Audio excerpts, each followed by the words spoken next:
आप लोगों ने बजट की स्पीच तो डेफिनेटली देख ली होगी, उस पर रिएक्शन भी देख लिया। नेक्स्ट देखो, मार्केट ने बहुत अच्छा पुल बैक दिया। बहुत सारे लोग कंफ्यूज है कि पुल बैक क्यों आया, क्या कोई पॉजिटिव थिंग थी जो हम लोग को नहीं पता थी।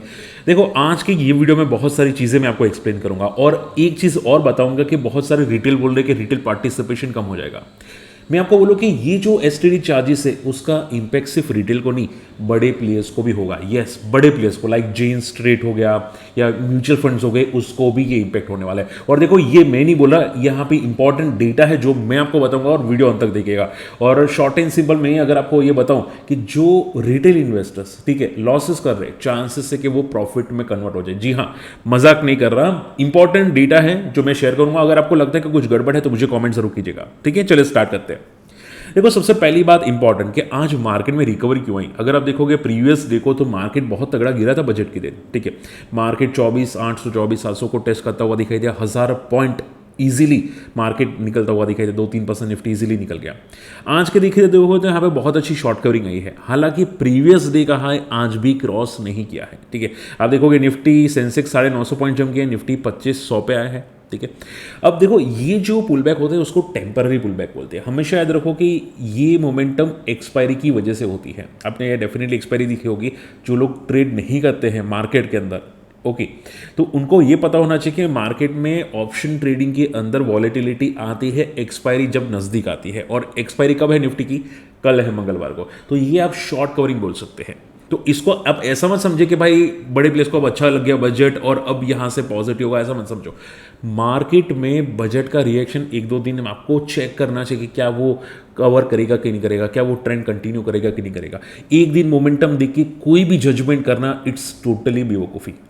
बात क्लियर? चलिए, तो ये आप वन शॉट बोल सकते हैं कि मार्केट में शायद बजट की बात की थोड़ी बहुत शॉर्ट कवरिंग दिखाई दे रही है। इसके अलावा रूपी थोड़ा सा इंप्रूवमेंट होता हुआ दिखाई दिया। गोल्ड एंड सिल्वर काफ़ी तगड़े क्रैश हुए, वो भी बॉटम के लेवल से यहाँ पे बाउंस करते हुए दिखाई दिए। डाउ फ्यूचर्स जो था वो भी काफ़ी गिर चुका था, वो भी यहाँ पे थोड़ा बहुत कवर करता हुआ दिखाई दिया। और आप सभी लोग जानते हैं कि आरबीआई पॉलिसी करंट वीक के अंदर भी है, ये भी आप बोल सकते हैं, उसकी वजह से भी थोड़ा बहुत शॉर्ट कवरिंग आपको आती हुई दिखाई दी। तो ये बेसिक शॉर्ट कवरिंग है। अगर आपको इसका मूव परफेक्ट जानना है मार्केट का, निफ्टी का, मिड कैप का, सेंसेक्स का, तो आप कम से कम ये वीक का क्लोजिंग देख लो कि आपको पता चल जाएगा भाई मार्केट कहां जाने वाला है, ठीक है। एक दिन का मूव डिसाइड कभी भी नहीं होता। क्लियर? चलिए, पॉइंट नंबर 2। अब मैं ऐसा क्यों बोलूं कि रिटेल पार्टिसिपेशन के लिए पॉजिटिव हो सकता है। अब देखो, सिंपल सवाल मैं आपसे पूछूंगा, वीडियो पॉज करके मुझे बताना। देखो, मार्केट में रिटेल पार्टिसिपेशन लॉस क्यों करते हैं? क्या वो गलत ट्रेड करते हैं, रैंडमली ट्रेड करते हैं, कुछ भी जो मिले वो ट्रेड करते हैं? नहीं, वो लॉजिक्स ट्रेड करते हैं। जैसे कि मान लो कि भाई आरएसआई हो गया, एमएससीडी हो गया, इंडिकेटर्स हो गया, या प्राइस एक्शन हो गई, प्राइस एक्शन ब्रेकआउट ब्रेकडाउन करते हैं, उसको देख के वो ट्रेड करते हैं। स्टिल लॉसेस करते हैं क्योंकि उनको कुछ चीज़ें पता नहीं होती। और उसका और एक रीज़न होता है लॉसेस का कि भाई बड़े जो प्लेयर्स होते हैं ना, लाइक जेन स्ट्रीट हो गया या दूसरे बड़े प्लेयर्स हो गए, हेज फंड्स हो गए, वो यहाँ पे मार्केट को मैनिपुलेट करते हैं ताकि रिटेल का लॉसेस हो जाए। बोलते हैं ना लिक्विडिटी स्विप, आप एंट्री करते हैं, वो लोग यहाँ पे एग्जिट कर लेते हैं, लिक्विडिटी स्विप। तो ये बहुत बड़ा पॉइंट है क्योंकि उनको प्रॉफिट हो जाता है। अब एसटीडी चार्ज बढ़ने की वजह से जो फ्यूचर ऑप्शंस में एक लॉट की जो प्राइस होगी, या बोल सकते हैं जो चार्जेस होंगे, ठीक है, तो वो जो मोमेंटम होगी उसमें उसको ज़्यादा मोमेंटम कैप्चर करनी पड़ेगी बड़े प्लेयर्स को। मैं यहाँ पे अगर पॉसिबल होगा तो डेटा आपको बता दूंगा, उसमें ज़्यादा निफ्टी की मोमेंटम या ऑप्शन की मोमेंटम उनको कैप्चर करनी पड़ेगी अगर उनको अच्छे प्रॉफिट करने हैं और टैक्सेस कम रखने हैं। बात समझ में आ रही है? तो उसकी वजह से या तो वो अपना जो प्रॉफिट का रेंज होगा वो बढ़ा देंगे। जैसे कि मान लो मैं एग्जांपल देता हूँ, ध्यान से सुनो। जो लोग निफ्टी में ट्रेड करते हैं, मान लो 20 पॉइंट का मोमेंटम आता है, उसके बाद निफ्टी थोड़ा सा रिकवर हो जाते हैं, मान लो फॉल हुआ 20 पॉइंट का, वापस थोड़ा बहुत रिकवर होगा।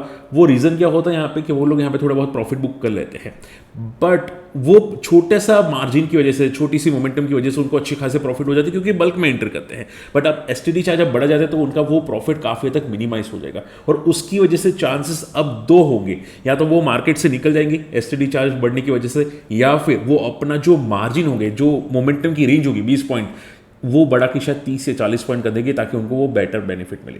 अगर ऐसा होता है, अगर वो लोग मार्केट से नहीं निकलते, बड़े प्लेयर्स, म्यूचुअल फंड्स हो गए, हेज फंड्स हो गए, एचएफटी ट्रेडर्स हो गए, वो अगर नहीं निकलते तो वो अपना प्रॉफिट का मार्जिन बढ़ा देंगे, और वो जो प्रॉफिट का पॉइंट बढ़ा देंगे, ठीक है, उसकी वजह से रिटेल पार्टिसिपेशन को शायद प्रॉफिट होना स्टार्ट हो सकता है। क्योंकि रिटेल पार्टिसिपेशन कभी कभी स्कैल्पिंग की वजह से 10 पॉइंट का भी मोमेंटम कैप्चर कर लेता है, और बड़े प्लेयर्स को वो 40 पॉइंट का मोमेंटम कैप्चर करना पड़ता है। हालांकि डेफिनेटली रिटेल पार्टिसिपेशन इतना प्रॉफिट इजीली नहीं कर पाएंगे, उनको टैक्सेस लगेगा, but on the base of it वो जितना पहले लॉसेस करते थे उससे शायद थोड़ा कम आपको जरूर दिखाई दे सकता है। क्लियर। हालांकि मान लो शायद वो ब्रेक इवन ना पहुंचे, बट उनको प्रैक्टिस अच्छी हो जाएगी और वो शायद अच्छे ट्रेड्स पिक करना स्टार्ट कर सकते हैं। अब देखो, आपको लगता है ये मेरी फालतू की बात है, मैं आपको यहाँ पे बताना चाहूंगा, यहाँ पे पढ़िएगा। Large HFT traders, high frequency traders, Jane Street, Jump, Graviton जैसे जो होंगे, इवन म्यूचुअल फंड्स वो भी करते हैं निफ्टी के FNO के अंदर, उनको भी ये STT हाइक का प्रॉब्लम होगा।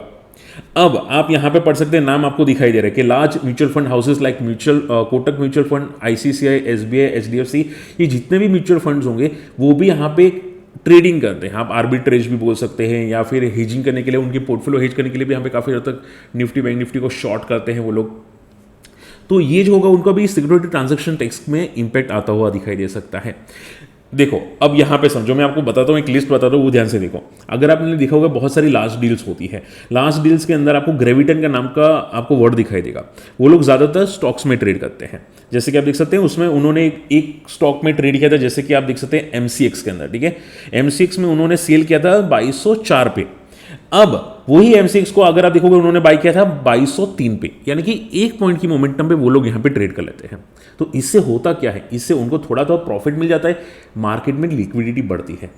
अब STT चार्ज बढ़ने की वजह से वो लिक्विडिटी शायद आपको कम होती हुई भी दिखाई दे सकती है, या तो फिर उनको ज़्यादा मोमेंटम कैप्चर करना पड़ेगा। अब बात समझ में, आई एम श्योर आप समझ पा रहे हैं, ठीक है। तो ये या तो वो मोमेंटम बड़ा कैप्चर करेंगे या फिर वो निकल जाएंगे। अगर निकल जाते हैं तो लिक्विडिटी कम हो जाएगी, और अगर बड़ा मोमेंटम कैप्चर करते हैं तो रिटेल पार्टिसिपेशन को प्रॉफिट होगा। बस यही मैं आपको समझाने की कोशिश कर रहा था। तो ऐसा मैं समझो ये टोटली नेगेटिव है। हो सकता है कि रिटेल पार्टिसिपेशन के लिए शायद आगे जाके बेनिफिट होता हुआ दिखाई दे। चार्जेस वो डेफिनेटली देंगे, बट उनकी जो ट्रेडिंग स्ट्रेटजीज होगी शायद थोड़ी बहुत इंप्रूव हो जाएगी। प्रॉफिट जितना लॉसेस होता था शायद उससे लॉसेस कम होता हुआ आपको दिखाई दे रहा है, नेकेड लॉसेस एक्सेप्ट चार्जेस। तो ये एक पॉसिबिलिटी आपको जरूर दिखाई देती है, और उसका अंदाजा अगर आप ध्यान से देखोगे तो आज की मोमेंटम जो है उसमें आपको दिखाई देगा। अगर आप ध्यान से देखोगे तो काफ़ी बड़ी बड़ी वॉलेटाइल मोमेंटम आपको दिखाई दे रही है मार्केट के अंदर। आज की डेट के अंदर निफ्टी डे लो पे गया, डे हाई पे गया, वापस डे लो, वापस ऊपर। तो ये जो वॉलेटिलिटी है वो शायद वापस बढ़ सकती है, क्योंकि उनको ज़्यादा अच्छे प्रॉफिट्स कमाने हैं बड़े प्लेयर्स को। इसके अलावा क्या सर मार्केट पॉजिटिव है, डिफेंस के लिए बहुत अच्छी न्यूज़ है? सिंपल कर देता हूँ, ध्यान से समझो। देखो, मार्केट में कल बहुत सारे कंपनीज गिरे थे। डिफेंस का बहुत अच्छी बात है थी, कैपेक्स बढ़ाया गया था, रेलवे के नए कॉरिडोर बनाए गए थे, साउथ जगह पे बहुत सारी चीज़ें बनाई गई थी यहाँ पे रेलवे के लिए। तो ये जो भी था वो सब पॉजिटिव था। स्टिल कल गिरे, लेकिन आप बोले कि सर आज तो रिकवर किए, इवन भले रिकवर किए, यस्टरडे का हाई तो नहीं तोड़ा। डिफेंस में आप जाके उठा के देख लेना, आज जितने भी डिफेंस मोमेंटम किए दिखाई दे रहे हैं वो यस्टरडे का हाई अभी तक ब्रेक नहीं किया है। इवन बड़े प्लेयर्स पता है क्या मान के चले कि अगर इनको कैपेक्स मिल भी जाता है, वो क्या नियर टर्म में कंप्लीट कर देंगे वो कैपेक्स, आप यहाँ पे पढ़ सकते हैं। तो इवन ब्रोकरेजेस हाउस थोड़े से कंफ्यूज है कि भाई वो शायद कंप्लीट नहीं कर पाएंगे अगर कैपेक्स बढ़ता हुआ आपको दिखाई देता है। बात क्लियर? तो शॉर्ट एंड सिंपल में आज की मूव ज़्यादा से ज़्यादा आप ये समझ के चलो, या तो एक्सपायरी की नज़दीक है उसकी वजह से है, क्योंकि ऑलरेडी काफ़ी संडे को बड़ी मोमेंटम कैप्चर होती हुई ज़रूर दिखाई देती है। इसके अलावा हेज फंड शायद कुछ नया ट्राई करे, और जो हाई फ्रीक्वेंसी ट्रेड है, अल्गो ट्रेड भी बहुत से लोग ट्राई करते हैं, हेज फंड जैसे बड़े प्लेयर्स, तो वो शायद अपना अल्गो मॉडिफाई करेंगे, शिफ्ट करेंगे। तो ऐसा हो सकता है कि भाई मार्जिन शायद रेंज थोड़ी बड़ी रखने की कोशिश करें, और मार्केट में उसी की वजह से वॉलेटिलिटी आपको ज़्यादा दिखाई दे सकती है। बाकी आपको कैसा लगता है बजट, मुझे कमेंट में ज़रूर कीजिएगा। और आपको ये जो आज की मोमेंटम दिखाई दे रही है आफ्टर द बजट, क्या वो सस्टेनेबल मूव होगी कि नहीं, मुझे कमेंट जरूर कीजिएगा। और वीडियो पसंद है, वीडियो शेयर करना, चैनल सब्सक्राइब कर लेना, और मिलते अगली वीडियो में। बाय।